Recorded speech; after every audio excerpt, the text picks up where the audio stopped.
punter rises. Kevin shot off the mark. And Barcelona now, as the clock runs down, Higgins, if it goes, it'll win it! Congratulations. Work so hard, forgot how to vacation. Salut à tous, on continue notre série de preview, de pronostics pour préparer la saison prochaine. Aujourd'hui, on va du côté de l'Euroleague et je vais remettre mes awards en Euroleague, tout simplement les trophées de fin de saison. Je les remets en ce début de saison, des petits pronostics qui vont être tentés, qui vont être osés, puisque vous allez voir, il y a de tout. Trophée de MVP, de Coach of the Year, de défenseur, de meilleur jeune, mais aussi de MVP français. Vous allez voir, cette vidéo va être énorme. On est tout de suite parti pour le 5e épisode du Money Time. Let's go! Alors, je vais démarrer cet épisode par le trophée du meilleur défenseur de la saison. Voilà, j'ai fait le choix de mettre ce trophée en premier. Pourquoi? Vous n'allez pas me le demander, c'est tout simplement aléatoire. Au niveau du trophée, j'ai décidé de nommer 5 joueurs qui pour moi pourraient être prétendants pour ce trophée, parmi un ordre de ranking, tout simplement lequel je vois favori et lesquels quels sont les du plus fort au moins fort. En tout cas, pour moi, le premier favori, c'est le favori à sa succession Walter Tavares, déjà 2 fois meilleur défenseur de l'Euroleague, qui pour moi, cette année, est le favori ultime, et le joueur qui va peut-être remporter pour moi son 3e trophée personnel. Réellement, il a fait preuve d'excellente qualité par sa défense. On va encore parler de ses qualités au contre, sa grande envergure, c'est 2m21, mais pour moi, ce pivot, cet intérieur Walter Tavares rempli de qualités défensives, il va vraiment apporter dans le domaine défensif et je le vois justement continuer sur cette série défensive et remporter son 3e trophée défenseur de l'année. N'hésitez pas d'ailleurs, vous, j'en ai pas parlé avant, à me dire vos awards en commentaire. Voilà pour ce qui est de mon défenseur de l'année. Après, en 2e position derrière lui, j'ai classé Adam Anga qui va jouer avec lui cette saison au Real Madrid. Adam Anga qui avait fait preuve d'une très grosse intensité défensive la saison dernière. C'est d'ailleurs la réputation de cet ailier. Adam Anga, en plus de son explosivité, voilà, il n'est pas forcément très fort dans les statistiques, c'est pas non plus un gros dominant dans les statistiques, interception, contre et rebond, mais il impose une intensité défensive qui était assez dingue, je crois. Il me semble qu'il finit 3e l'année dernière au vote pour le trophée de défenseur de l'année, et dans une équipe du Real Madrid qui va devoir imposer des valeurs défensives pour tout simplement l'emporter. Je vois bien Adam Anga voilà, progresser encore défensivement et arriver 2e des votes. 3e, j'ai mis l'expérimenté Bryant Dunston qui est arrivé 2e ex-aequo l'année dernière avec Kyle Hines. Et je l'ai mis, voilà, 3e Bryant Dunston, puisqu'il va avoir encore un rôle cette année à jouer à l'Anadolu Efes Istanbul. Cette année, au moment où je vous tourne cette vidéo, l'Anadolu Efes Istanbul serait en discussion avec Tariq Black pour qu'il soit pivot titulaire de ce club. Et Bryant Dunston, bien évidemment, en sortie de banc, pivot remplaçant comme d'habitude, son expérience de l'Euroleague assez dingue. Un des meilleurs contreurs du championnat Euroleague, un gros défenseur capable d'imposer son physique et en sortie de banc, il peut faire énormément de mal. Et donc Bryant Dunston, pour moi, je le mets 3e. Je le mets 3e ex-aequo avec Kyle Hines, celui avec qui il avait déjà fini ex-aequo à la 2e position l'année dernière dans les votes pour le défenseur de l'année. Kyle Hines sera aussi à surveiller cette saison, un peu dans le même profil que Bryant Dunston, pivot de très petite taille mais athlétiquement monstrueux, qui va apporter toute son expérience en Euroleague, en Europe. Kyle Hines qui va être encore une fois pour moi dans la course au Defensive Player of the Year, au défenseur. Voilà pour ce qui est de mes 4 et mon 5e. Alors à chaque fois il faut savoir que j'ai osé des choses parce que je me suis dit qu'il allait sans doute avoir une surprise, donc j'ai misé sur quelques petites surprises. Et voilà, dans ce trophée du meilleur défenseur, mon 5e joueur que je mets parmi les prétendants, c'est Victor Wembanyama. C'est quelque chose de très tenté, très osé, parce que Victor Wembanyama, c'est quand même un jeune qui a 17 ans aujourd'hui, le mettre dans ce trophée-là, dans cette course-là, mais à mon avis, je pense que clairement il peut y prétendre. L'année dernière, il a participé à peu de matchs, à quelques matchs en fin de saison en Jeep Elite avec Nanterre, une dizaine de matchs où il a été carrément présent, où il s'est réellement révélé. Il a récupéré le trophée de meilleur jeune de la Jeep Elite et en si peu de matchs, il a réussi à finir meilleur contreur du championnat Jeep Elite, malgré le fait que ses minutes de jeu variaient entre 25 minutes par match à 5 minutes par match, et il finit meilleur contreur de son championnat de JP Elite, ce qui montre que voilà, il a réellement des capacités défensives. On l'a vu aussi pendant la Coupe du Monde du 19, où Victor Wembanyama a réellement monté dans les airs. Il a mis 8 contre les États-Unis, 8 contre la Lituanie. Il tourne à des statistiques complètement folles. C'est aussi un intérieur capable de prendre des rebonds. Mais je pense qu'en Euroleague, il va savoir utiliser son envergure. Je pense qu'en plus, l'Asvel compte le responsabiliser dès la saison prochaine pour le prospect qu'il est. Il va sans doute avoir du temps de jeu en sortie de banc, bien évidemment. Mais voilà, avec le temps de jeu, à force de grappiller des minutes, on peut lui donner 15 minutes, ça va lui satisfaire. Et c'est pour ça que je mets Victor Wembanyama dans cette course au Defensive Player of the Year. On passe maintenant à un autre trophée, celui du meilleur jeune, du Rookie of the Year, où j'ai nommé 3 joueurs dans cette section. Je ferai une petite mention spéciale. Alors oui, il y aura des trophées où il y aura que 3 personnalités présentes, tout simplement parce que voilà, il y a des trophées où j'ai eu plus de choix que d'autres. Enfin, pour le trophée de rookie, j'ai fait 3 mentions. La première, pour moi, le favori, c'est Victor Wembanyama, 17 ans, l'Asvel, on le retrouve encore dans une des courses au trophée. Il aura du temps de jeu, comme j'ai dit précédemment, des responsabilités à la LDLC Asvel sur le banc.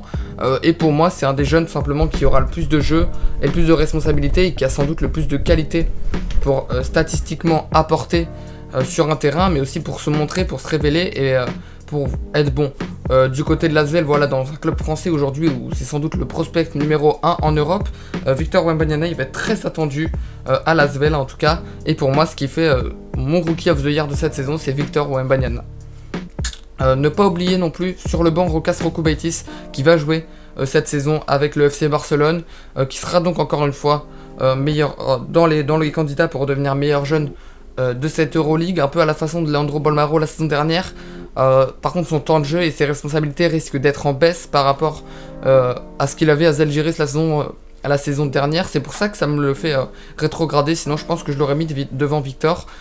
Mais voilà, Rokas Rokubaitis qui pour moi va réaliser quand même une bonne saison, qui va rester parmi les meilleurs jeunes de cette Euroleague, mais qui sans doute on va voir son impact baisser tout simplement parce que son temps de jeu ne sera sans doute plus le même dans une grosse équipe comme le FC Barcelone. En troisième, j'ai mis un joueur osé parce qu'il faut bien tenter des choses. J'ai mis Jonas Matisek, le jeune meneur de cette équipe de l'Alba Berlin. L'Alba Berlin qui a recruté beaucoup d'expérience à la main. Je pense qu'on a Maodolo, Tamir Blatt et Jonas Matisek qui va pouvoir apprendre derrière tout cela. Et je pense que cette saison, il peut réellement pas exploser, mais qui peut se montrer en prenant quelques minutes par-ci par-là, en évoluant aussi sur le poste d'arrière. Dans une équipe de l'Alba Berlin où cette année il aura sans doute plus de responsabilités, je vois bien Jonas Matisek s'exprimer en tout cas, et pour moi ce qui va être mon meilleur jeune, qui fait partie dans la course du meilleur jeune, en tout cas peut-être la surprise du côté des jeunes. Je vais aussi faire une petite mention à Sergi Martinez, qui pourrait aussi lui se révéler cette saison, enfin se révéler, continuer de progresser cette saison avec le FC Barcelone. Je vais continuer avec un autre trophée, celui du coach de l'année. Alors, qui je vois coach de l'année? Alors, j'ai fait 3 mentions cette fois-ci aussi, parce que ça a été très dur de faire 3 mentions, figurez-vous. Mon premier, pour moi, le favori, c'est Dimitris Itoudis. Le recrutement ça va avec le recrutement du CSKA Moscou qui aujourd'hui pour l'instant est très bon. Le CSKA Moscou qui va être encore une équipe prétendante au titre, mais qui voit les arrivées de Marius Grigonis, qui voit des arrivées notamment sur le banc aussi au poste d'intérieur, mais qui va aussi miser sur la continuité. Mais voilà, ça va être très intéressant comment Dimitris Itoudis a réussi à mélanger les nouveaux arrivants à ceux qui sont déjà là depuis un bon petit bout de temps, à emmener cet effectif, et pour moi il fait partie aujourd'hui des favoris. De plus, pour moi, le CSKA Moscou, si le CSKA Moscou remporte cette Euroleague, voilà, Dimitris Itoudis est clairement le coach de l'année. En tout cas, je le mets pour moi favori. Deuxième, je mets Ergin Ataman pour sa propre succession. Ergin Ataman, coach de l'Anadolu Efes Istanbul, qui a quasi le même effectif cette année que celui de l'année dernière, à quelques petits joueurs près, notamment Sertak Sanli, sans doute le plus gros départ de ce club. Donc voilà, il va avoir un effectif qui sera à peu près semblable à celui de l'année dernière. Il sait comment le faire évoluer, il le connaît. Et pour moi, si l'Anadolu Efes Istanbul remporte une deuxième fois de suite l'Euroleague, Ergin Ataman sera pour moi sûrement le coach de l'année. Mais je le mets que deuxième parce que pour l'instant, pour moi, l'Anadolu Efes Istanbul ne seront pas les favoris pour remporter l'Euroleague. Mais vous inquiétez pas, il y aura une grosse preview Euroleague où on va parler de tous les clubs. Une méga preview qui sera prévue plus tard. Donc, on continue, troisième sur le podium pour les favoris au coach de l'année. Pour moi, c'est Stefan Djordjevic, le nouveau coach de cette équipe du Fenerbahçe. Stefan Djordjevic qui débarque au Fenerbahçe avec un effectif déjà construit, sur le départ de Kosokov qui va partir au Dallas Mavericks assister Jason Kidd, mais Djordjevic qui arrive avec un effectif qui était déjà construit, un recrutement déjà fait, un effectif déjà planifié, qui arrive donc sans avoir un mot à dire sur le recrutement et qui va devoir prendre en main cette équipe, qui est sans doute une des plus grandes d'un point de vue des qualités des joueurs, une équipe qui a recruté, on va dire, très lourdement.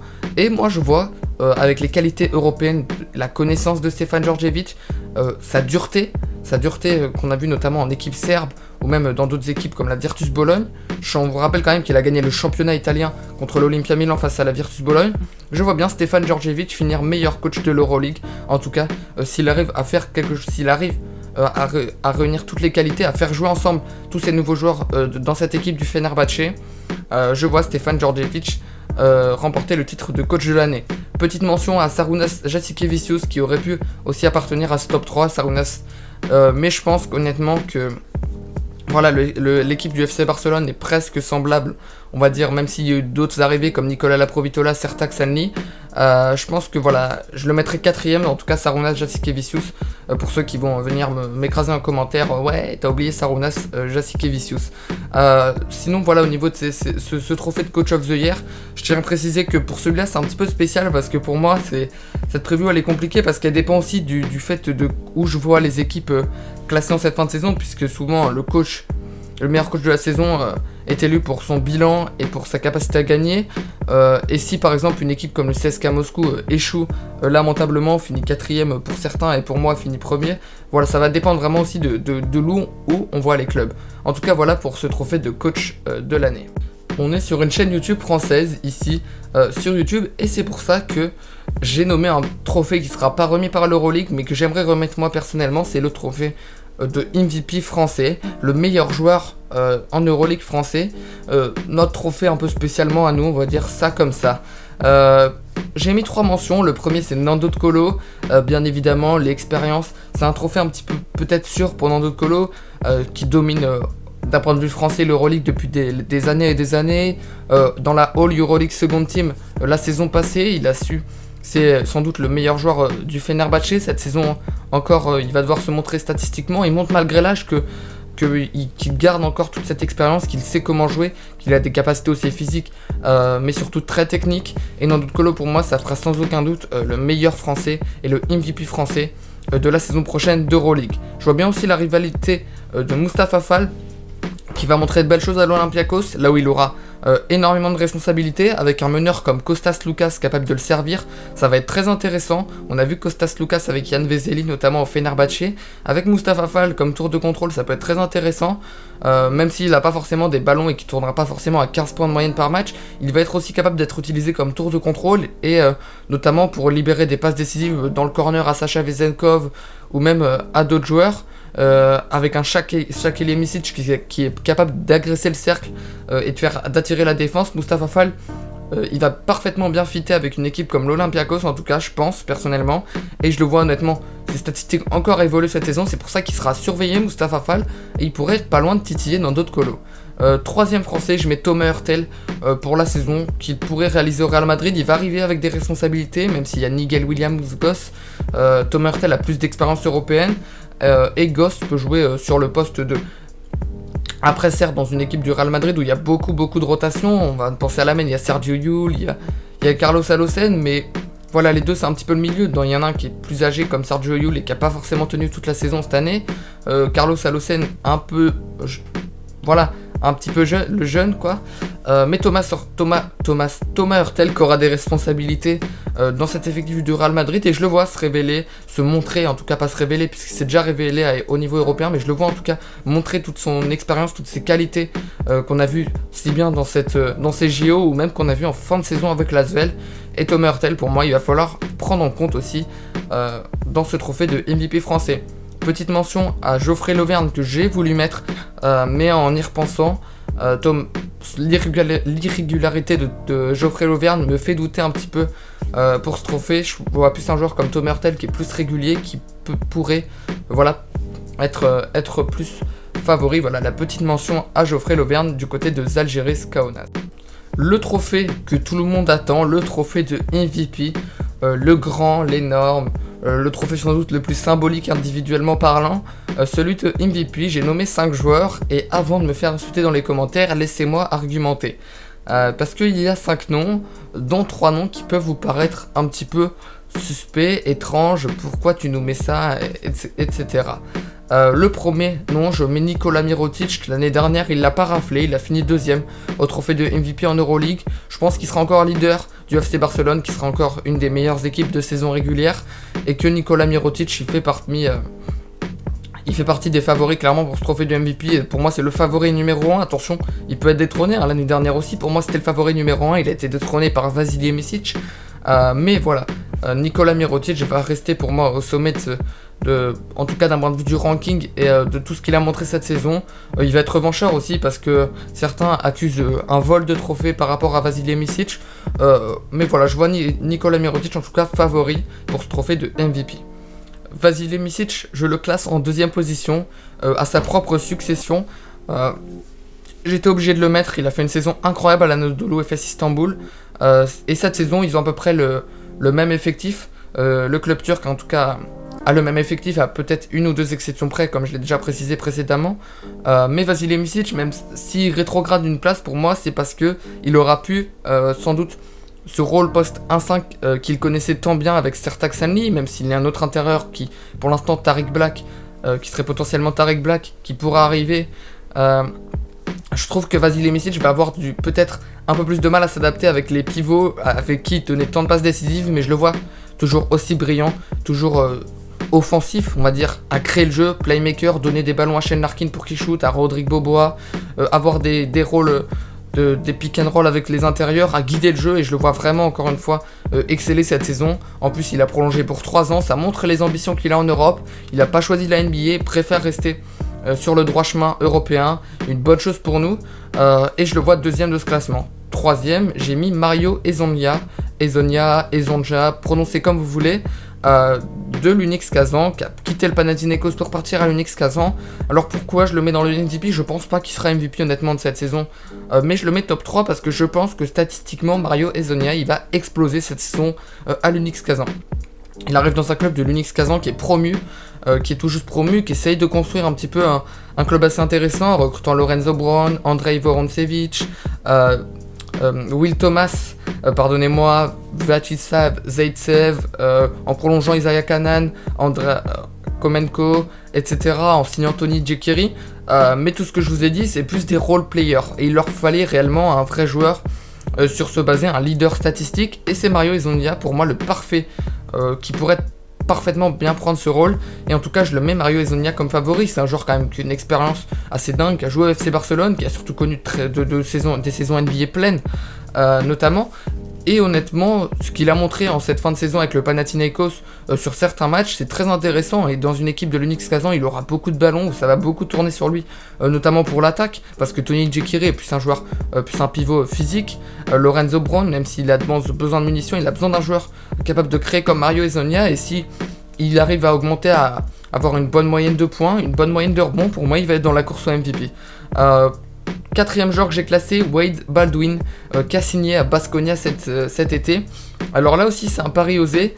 J'en ai fait beaucoup pour trophée de MVP, parce je suis un petit peu fou, comme vous pouvez le voir. Mais Wade Baldwin, pourquoi je mets Wade Baldwin?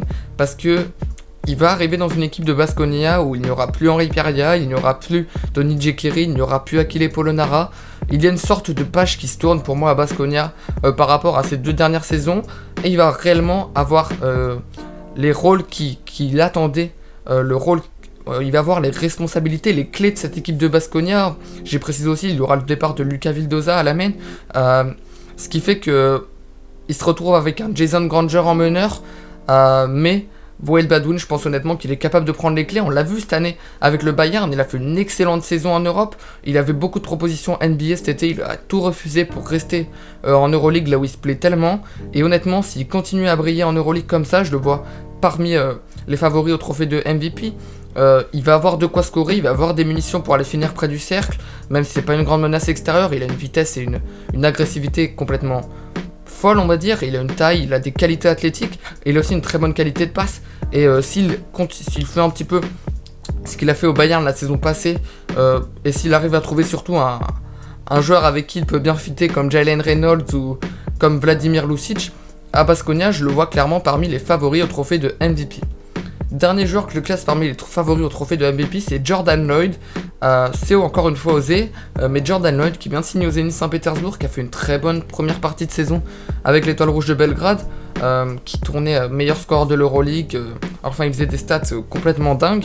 Malheureusement, les victoires d'équipe n'étaient pas là, puis après il s'est blessé, ça l'a éloigné. Et il a connu une fin de saison un peu plus compliquée. Mais honnêtement, il va y avoir du renouveau, ça va être la renaissance un petit peu pour Jordan Lloyd. Il va être dans un club qui va jouer la compétition à mort, qui a fait du recrutement pour clairement aller jouer les playoffs et pas se qualifier en dernier des playoffs et même aller jouer pourquoi pas un Final Four, cette équipe du Zénith Saint-Pétersbourg. Et Jordan Lloyd, il va être la première arme offensive de cette équipe du Zénith Saint-Pétersbourg. Donc honnêtement, attention à lui. Je pense que il va être à scruter de par ses qualités offensives, ses capacités à créer son jeu, à créer aussi pour les autres, parce que on l'a vu très très offensif, Jordan Lloyd, capable vraiment de créer son tir, de créer des décalages, un peu moins dans la passe, mais il a un passing game très développé, attention à ce joueur, et je pense qu'honnêtement, s'il fait une superbe saison collectivement, et que voilà, il est bien entouré en plus par Connor Francramp, par Shabazz Napier, tout ça, je pense que voilà, ça va rouler pour Jordan Lloyd, et c'est pour ça que je le mets dans mes favoris pour le titre de MVP. Voilà, c'est un petit peu le résumé de tous mes awards. En conclusion, donc, je vais vous les énumérer un par un. Pour moi, au niveau du Defensive Player, ça sera Walter Tavares qui remportera ce trophée. Au niveau du Coach de l'année, Dimitris Itoudis. Au niveau du Rookie de l'année, ça sera Victor Wembanyama. Au niveau du MVP, Nikola Mirotic. Et au niveau du MVP français, Nando De Colo. Notez tout ça bien dans un cahier, gardez-le bien précisément, bien rangez-le bien. On se retrouve en fin de saison pour réagir à cet épisode et pour notamment voir si on a coché les bonnes cases et si au moins il y a nos mentions qui sont bonnes. Faire un 5 sur 5, je ne pense pas, mais au moins réussir à avoir quelques trophées, ça serait cool. Voilà, cet épisode du Money Time se finit. Merci à tous de l'avoir suivi. Si t'as plu, mets un like, abonne-toi à notre chaîne YouTube qui développe le basket européen. Et moi je vous dis à la prochaine dans un prochain épisode du Money Time. Ciao l'équipe.